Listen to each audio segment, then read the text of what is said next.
Hello guys, welcome back to my channel tech with Ankit. তো আমরা যখন একটা নতুন ইউটিউবের চ্যানেল খুলি এবং সেখানে যখন ভিডিও আপলোড করি, সেখানে কিন্তু আমাদের কোনো ভিউজ আসে না। এবং ভিউজ না আসাটাই কিন্তু স্বাভাবিক, কারণ আমাদের চ্যানেলে কিন্তু তখন কোনো সাবস্ক্রাইবারও থাকে না। তো এটা কিন্তু নতুন ইউটিউবারদের কাছে একটা বড় প্রবলেম, এবং তা নিয়ে কিন্তু অনেক মানুষ মানসিক দিক থেকে ভেঙে পড়ে। হ্যাঁ, সাধারণ ব্যাপার, ভেঙে পড়াটাই স্বাভাবিক। আমরা এত কষ্ট করে ভিডিও বানাচ্ছি, এডিটিং করে এত কষ্ট করে থাম্বনেল ক্রিয়েট করছি, এবং তারপরেও যদি আমাদের ভিডিওতে ভিউজ না আসে, তো সাধারণত আমাদের মানসিক দিক থেকে ভেঙে পড়াটাই স্বাভাবিক। আজকের ভিডিওতে আমি নতুন চ্যানেলে কীভাবে ভিউজ আনবে তা নিয়ে কিন্তু বিস্তারিত আলোচনা করব। তো তার জন্য কিন্তু তোমাদের ভিডিওটা প্রথম থেকে শেষ পর্যন্ত দেখতে হবে, মাঝখানে স্কিপ করে গেলে কিন্তু কিছু বুঝতে পারবে না।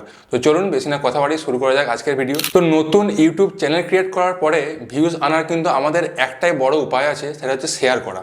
আমরা নতুন ইউটিউবাররা যখন একটা নতুন ভিডিও তৈরি করি এবং সেটাকে যখন ইউটিউবে আপলোড করি, সেটাকে কিন্তু আমরা আমাদের যে ফ্যামিলি মেম্বার আছে বা আমাদের যে বন্ধুবান্ধব আছে তাদের হোয়াটসঅ্যাপ গ্রুপে বা ফেসবুকে নানা রকম গ্রুপে কিন্তু আমরা শেয়ার করি এবং বলি যে ভিডিওটাকে ওয়াচ করার জন্য। তো এইভাবেই কিন্তু তখন সেই মুহূর্তে আমরা আমাদের চ্যানেলে ভিউজ আনতে পারি। তো এটা কি সঠিক নিয়ম? এটা কিন্তু একদমই সঠিক নয়। আমরা যদি শেয়ার করি তখন আমাদের যে ইমপ্রেশন আছে, আমাদের রিচ আছে, সেটা কিন্তু ইউটিউব আরও ডাউন করে দেয়। অর্থাৎ আমাদের চ্যানেলে কিন্তু অর্গানিকভাবে কোনো ভিউজ আসে না। তো এবার হয়তো অনেকে বলবে যে নতুন চ্যানেলে কীভাবে ভিউজ আনবো। তো নতুন চ্যানেলে ভিউজ আনার জন্য তোমরা ইউটিউবে যে ভিডিওটা আপলোড করছো, সেটি আপলোড করে দেওয়ার পরে তোমাদের বাড়িতে আরও যে মোবাইল আছে বা তোমার যে মোবাইলটি আছে, তোমাদের বাড়িতে যদি অন্য মোবাইল নাও থাকে, তোমার যে মোবাইলটি আছে সেটিতে আরও যেসব ইমেল অ্যাকাউন্ট খোলা আছে, মানে একটা মোবাইল তো অনেক ইমেল অ্যাকাউন্ট খোলা থাকে, সেই আলাদা আলাদা ইমেল থেকে কিন্তু তোমার ওই নতুন ভিডিওটাকে ওয়াচ করতে হবে। তোমার যে মোবাইলে আরও অনেক ইমেল আইডি লগ ইন করা আছে, সেই ইমেল থেকে কিন্তু তোমার ভিডিওটিকে বারবার ওয়াচ করতে হবে। তো এর ফলে কি হবে? এর ফলে কিন্তু তোমার যে স্টার্টিং অডিয়েন্স রিটেনশন সেটা কিন্তু হাই থাকবে, এবং ইউটিউব বুঝবে যে তোমার ভিডিওতে এমন কিছু আছে যেটা মানুষ দেখছে, অর্থাৎ তোমার ভিডিওতে কিন্তু দম আছে।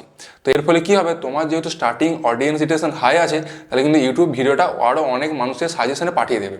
এবং মানুষের সাজেশনে পাঠিয়ে দিলেই কি তারা তোমার ভিডিওটা দেখবে? তারা কিন্তু দেখবে না। তোমার ভিডিওতে যদি কোয়ালিটি না থাকে, তাহলে কিন্তু তোমার ভিডিওকে কেউই ওয়াচ করবে না। কোয়ালিটি বলতে আমি 4K বা 1080 কিন্তু বলছি না। তোমার কন্টেন্ট অর্থাৎ তোমার টপিক যদি ভালো না হয়, তাহলে কিন্তু তোমার ভিডিও কোনোদিনই কেউ ওয়াচ করবে না। অর্থাৎ তোমার এডিটিং, তোমার সাউন্ড, তোমার কন্টেন্টের দম যদি না থাকে, তাহলে কিন্তু তোমার ভিডিও ইউটিউব 1000টা ইমপ্রেশন দিলেও কিন্তু তোমার ভিডিওতে একটাও ভিউজ আসবে না। তাই সবসময় কিন্তু তোমার যে কন্টেন্ট আছে সেটাকে আরও দিন দিন বেটার করার চেষ্টা করো।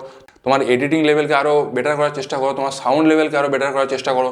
এবং আরেকটা বিষয় হচ্ছে, তোমাকে কিন্তু থাম্বনেলের উপরেও কাজ করতে হবে। তুমি যেমন তোমার ভিডিওর এডিটিংয়ের উপরেও নজর দিচ্ছ, তোমাকে কিন্তু থাম্বনেলের উপরেও নজর দিতে হবে। কারণ মানুষ কিন্তু তোমার থাম্বনেল দেখে তোমার ভিডিওতে আসে, এবং থাম্বনেল যদি ভালো হয় সেক্ষেত্রে কিন্তু তোমার ক্লিক থ্রু রেটও বেশি থাকে। অর্থাৎ সেক্ষেত্রে কিন্তু তোমার চ্যানেলের রিচও বাড়ে, এবং সেখান থেকেও কিন্তু অনেক ভিউজ তোমার চ্যানেলে আসে।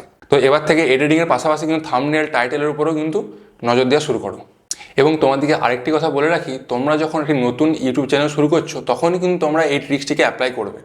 অর্থাৎ তোমাদের যে স্টার্টিং ডেজ আছে, তখনই কিন্তু এই ট্রিক্সটিকে অ্যাপ্লাই করবে। তোমাদের চ্যানেল মনিটাইজ হয়ে গেলে কিন্তু ভুলেও এই ট্রিক্সটিকে অ্যাপ্লাই করবে না, তাহলে কিন্তু তোমাদের হিতে বিপরীত হয়ে যাবে।